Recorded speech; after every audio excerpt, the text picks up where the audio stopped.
it's Wednesday. It's time for a Mountain Dream home update. We've had the busiest week possible, actually for the last couple of weeks. And it wasn't just busy, folks. We had friends here. We had visitors. And although that was tiring, it also was very rich, and we just wanted to immerse ourselves in that. So we're gonna let Nick give you a little tour.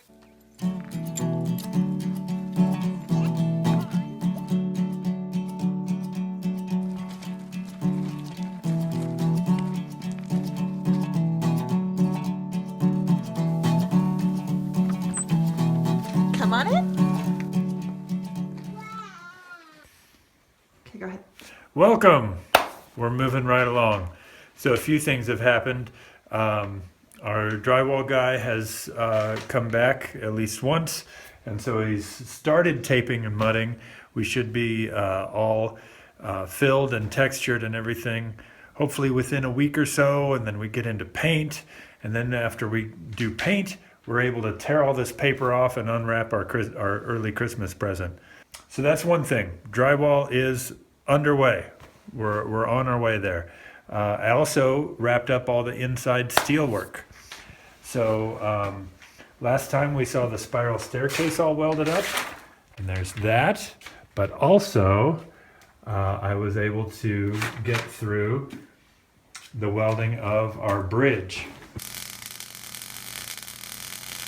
Obviously it looks very big and heavy, and it is. I built it pretty much in place rather than try and line it all up and build a perfect thing that was going to fit right into it. I really just took all the parts and built it right where it is.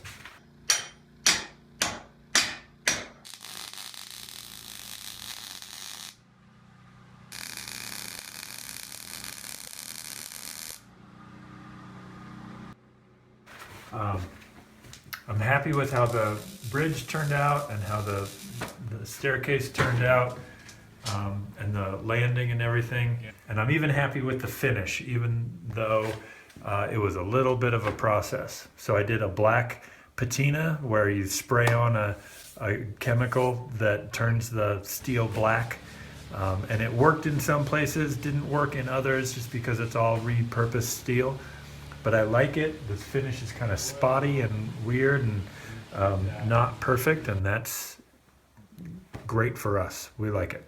And then I coated it with boiled linseed oil, and that'll protect it from rusting, and also gives it that glossy look. So all in all, I'm pretty happy with the steel work.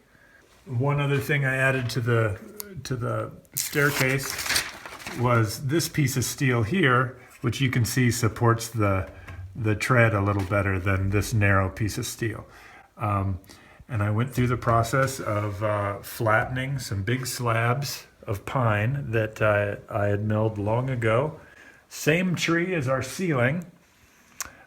So I had all these 2-inch thick slabs, and through the flattening process, which I do on a router bed, I ended up with 1.5-inch thick slabs, which is just fine for the treads and the levels on the landing. They have some really interesting color in them, even more lively than the color on the ceiling.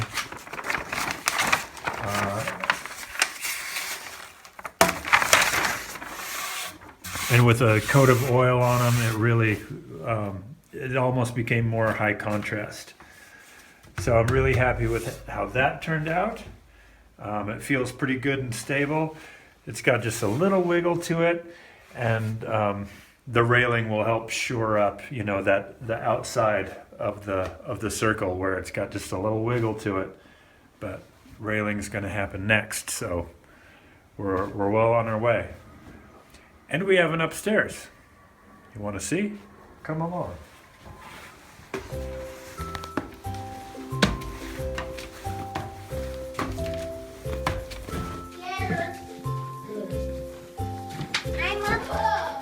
Kiddos, can you explain to people what this is?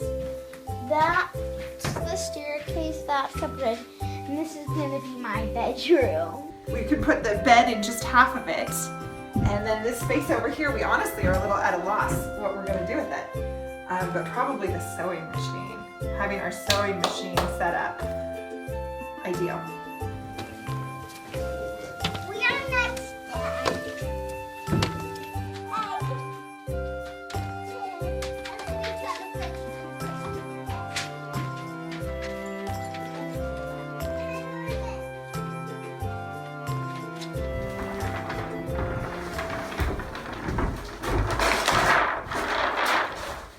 So this is what I chose to plank the bridge with. This is more of that the ponderosa pine that I milled with the chainsaw mill. I took these two pieces, which are book matched. You can see down there's a center seam and a mirror image on either side of it. There's lots of character to that, some of which would be called a defect, but I'm embracing it as part of our look. But I'm really happy to have found a place in the home for these giant slabs of wood. So I got the flooring down in both lofts. This is all plywood that was left over from doing the roof. I had to buy a full unit when I did the roof. And so I had 10 sheets left over, and it worked out great to be our subfloor for the lofts. And we'll go back downstairs and I'll show you the treatment that I did to the other side, because it's also the ceiling for underneath the lofts for downstairs.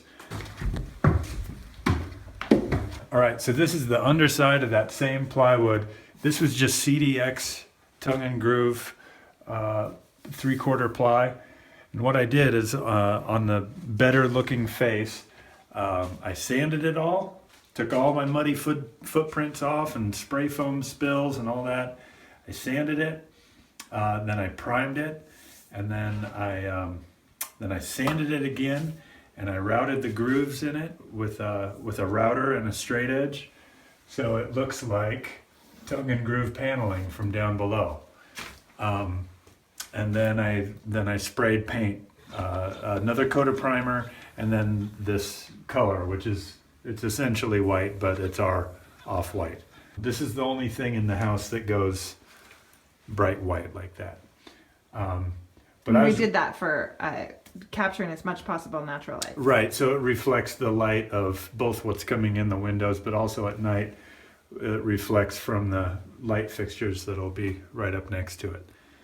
I was really happy with how this turned out. If I had all the time in the world, I would have milled more of my own tongue and groove, but I really don't mind having a painted surface, and I think the treatment turned out really nice. And it was more or less free except for my time. So how are you feeling? Well, we're progressing steadily along. You know, we do something new every week, and things are getting crossed off the list. Although, you know, the weather's changing and it is getting cold, and we can't necessarily afford to do everything we wanted to do right this minute. So, but I feel good that we're going to get in the house as soon as we have railing on the stairs and a heat source. We'll be able to spend nights in here and then, you know, work on it during the day. So we're progressing steadily along, and it's no use, you know, taking shortcuts or killing myself over it. At this point, we've waited this long, so we might as well still, you know, keep doing it right and get in here when we can, and not, you know, rush and wish we had done it differently. So the compromise that we've come up with, kind of a stages thing, is to be able to start sleeping nights, especially in the lofts, because as soon as we have railing, we'll be able to set up those sleeping areas, but still go down to the yurt during the day. And we still have heat down there, and we still can have our school time down there, so that especially on the main floor and daytimes, Nick can keep working, maybe right into the winter. So I guess the good news is that the Mountain Dream Home episodes will keep coming. And there isn't really any bad news because we want to embrace the process and really enjoy these days that Nick has to be able to be doing this work that he loves.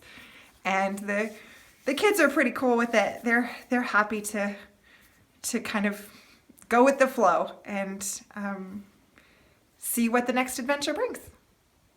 So what do you girls think of the house so far? Love it. When do you think we're going to move in? August 13. That's a good guess, but it's already September. So I don't think so. Last month. So I'm happy. All right. Thanks for taking the quick tour with us. I'm Nick from Fouch-o-matic Off Grid. Thanks for watching. I'm gonna be excited because it's gonna be done, and that we have this spiral. What is it again? A staircase. Staircase. 6, Wow. 7, 8, 9, 10, 11. 11 stairs.